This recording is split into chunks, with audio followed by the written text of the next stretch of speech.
तिकडे अकोल्याच्या तेल्हारा तालुक्यामधील हिवरखेड इथे मुख्यमंत्री देवेंद्र फडणवीस यांची सभा होणार आहे। भाजप उमेदवारांच्या भव्य प्रचार सभेला ते संबोधित करतील।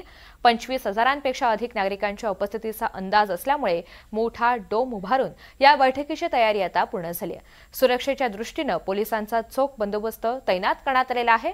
मुख्यमंत्र्यांच्या आगमनासाठी तयार केलेल्या हेलिपॅडची तपासणी सुद्धा आता पूर्ण झाली आहे। राज्याचे मुख्यमंत्री देवेंद्र फडणवीस हे अकोला दौऱ्यावर येणार आहेत। आपण हिवरखेड येथे आहोत आणि बघू शकता या ठिकाणी हा मोठा सभाचा मंडप या ठिकाणी उभारला जात आहे आणि बैठकीसाठी खुर्च्यांची व्यवस्था सुद्धा या ठिकाणी करण्यात आली आहे।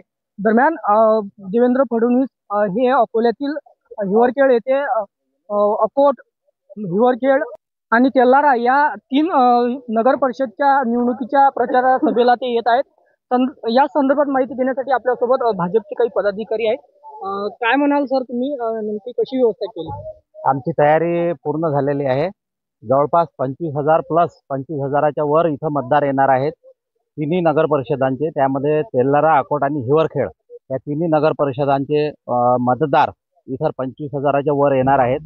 आणि त्यानंतर सर्व नगराध्यक्ष पदाचे उमेदवार, नगरसेवक पदाचे उमेदवार हे सुद्धा येणार आहेत। हिवरखेड ही पहिली नगर परिषद असल्यामुळे याच्यावर मुख्यमंत्री साहेबांचा निश्चितच इम्पॅक्ट पडणार आहे आणि तिन्ही नगर परिषदा आमच्या विजयी होणार आहेत अशी आम्हाला शाश्वती आहे सभेनंतर। दरम्यान भरगच्च सभा होणार असं म्हटलंय। काय सांगाल सर, एक हाती सत्ता आतापर्यंत हिवरखेड ग्रामवासियांनी अजूनपर्यंत कोणाला दिली नाही आणि